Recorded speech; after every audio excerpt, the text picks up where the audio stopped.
aku sesuai dengan kasih setiamu. Kepadamu ya Tuhan, ku angkat jiwaku. Lapangkanlah hatiku yang sesak, dan keluarlah aku dari kesulitanku. Tiliklah sengsara dan kesukaranku. Ampunilah segala dosaku. Kepadamu ya Tuhan, ku angkat jiwaku.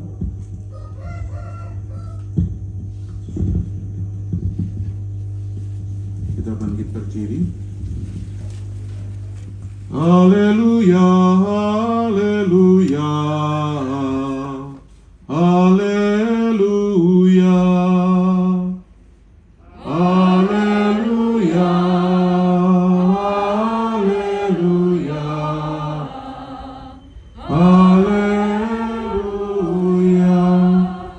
Dari semua orang yang diberikan Bapa kepadaku, tidak boleh ada yang hilang, tetapi mereka akan kubangkitkan pada akhir zaman.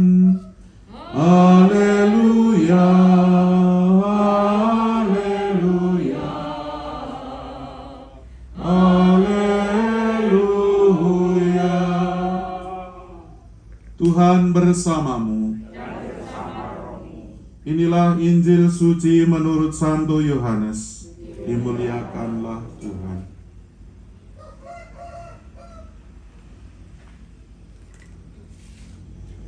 Pada waktu Yesus tiba di Betania, didapatinya Lazarus setelah 4 hari berbaring di dalam kubur. Betania terletak dekat Yerusalem, kira-kira 2 mil jauhnya. Di situ banyak orang Yahudi telah datang kepada Marta dan Maria untuk menghibur mereka berhubung dengan kematian saudaranya. Ketika Marta mendengar bahwa Yesus datang, ia pergi mendapatkannya, tetapi Maria tinggal di rumah. Maka kata Marta kepada Yesus, "Tuhan, sekiranya Engkau ada di sini, saudaraku pasti tidak mati. Tetapi sekarang pun aku tahu bahwa Allah akan memberikan kepadamu segala sesuatu yang Engkau minta kepadanya." Kata Yesus kepada Marta, "Saudaramu akan bangkit." Kata Marta kepadanya, "Aku tahu bahwa ia akan bangkit pada waktu orang-orang bangkit pada akhir zaman."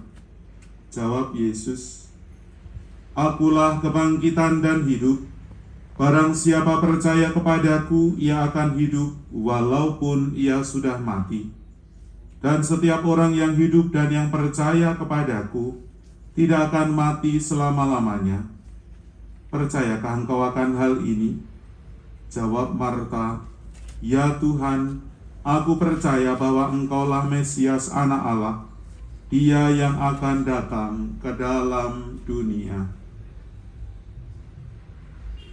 Demikianlah sabda Tuhan. Terpujilah Kristus. Silakan duduk. Para saudara dan saudariku yang terkasih dalam Tuhan, Mbah Kakung, Mbah Putri, kita bersama pada hari ini mengantar Bapak Antonius Paijo untuk berpulang kepada Tuhan, dan kita mendengarkan bagaimana warta Injil menegaskan tentang bagaimana maha kuasanya Allah terhadap hidup dan mati manusia. Kita semua yakin dan percaya bahwa hidup kita di dunia ini adalah titipan. Kita diberi hidup karena Tuhan Allah telah menitipkan kepada kita sejak dari kecil sampai dewasa, bahkan sampai berpulang kembali kepadanya. Dan kita juga percaya bahwa ada kehidupan sebelum kita itu dilahirkan, ada kehidupan setelah kita itu lalu meninggal, di mana kehidupan itu adalah bersatu dengan Tuhan sendiri. Maka ungkapan dalam bahasa Jawa, urip iku mung mampir ngombe, menggambarkan bahwa hidup kita itu amat sangat singkat dibandingkan dengan kehidupan sebelum kita itu lahir, kehidupan setelah kita itu meninggal. Nah, yang disampaikan oleh Yesus pada hari ini adalah bentuk kesadaran bagi kita semua bahwa kehidupan itu tidak hanya di dunia ini, tidak hanya di bumi ini, ora ming donya, karena sedemikian singkatnya. Kita akan mengalami hidup yang jauh lebih panjang, tidak terikat waktu dan ruang dalam persatuan dengan Tuhan sendiri. Maka Bapak Ibu, saudara-saudariku yang terkasih dalam Tuhan, pendekatan orang-orang zaman dulu itu selalu membagi manusia itu menjadi 3 hal. Hal yang pertama adalah badan, wadah, artinya itu tubuh. Kita punya hidung, kita punya wajah, kita punya kepala, punya tangan, punya kaki, itu bentuk wadah atau jasmani kita. Selain tubuh kita, ada juga yang disebut dengan jiwa. Ini kaitannya dengan perasaan. Nah, ketika hidup seperti ini ya, kita itu lalu bisa merasakan sedih, kita itu bisa merasakan marah, gembira, bisa merasakan kecewa. Itu merupakan bentuk dari perasaan, jiwa. Maka ada namanya ilmu kejiwaan, psikologi. Mengenal dan mengetahui bagaimana kejiwaan seseorang sedang merasa depresi, sedang merasa penuh sukacita, atau bagaimana. Itu perasaan atau jiwa. Dan yang ketiga adalah, inilah yang menggerakkan, yang berasal dari Allah. Manusia punya tubuh, punya jiwa. Nek ora duwe hal yang ketiga ini, tentu tidak akan bisa hidup.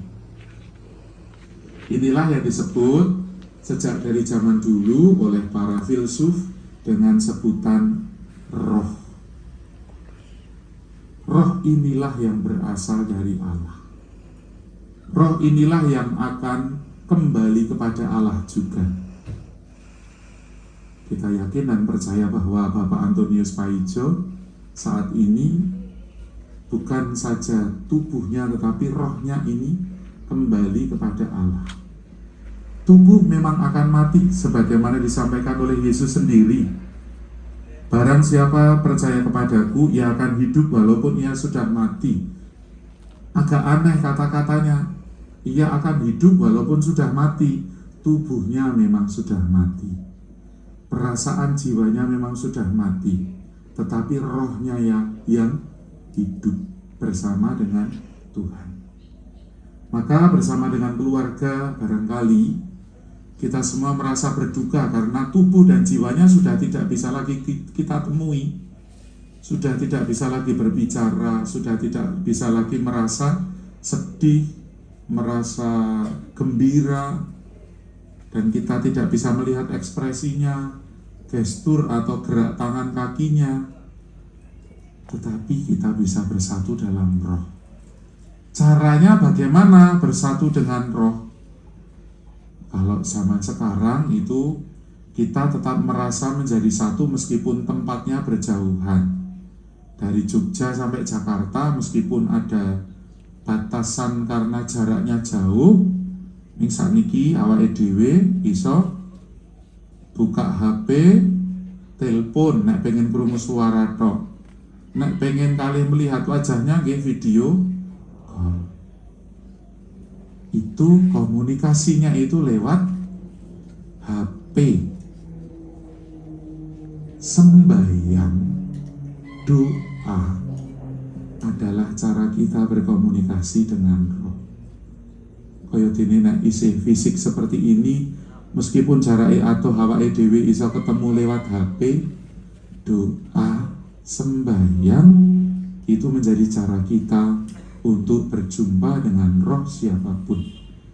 Maka dalam perayaan Ekaristi pada siang ini menjadi bentuk doa yang menghadirkan Tuhan.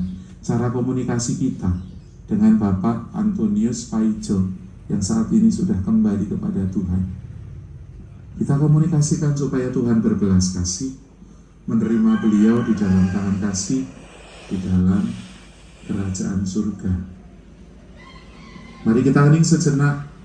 Mari kita semakin memberi diri, semakin melayani keluarga dan juga diri kita sendiri, terutama lewat cara berkomunikasi kita lewat doa.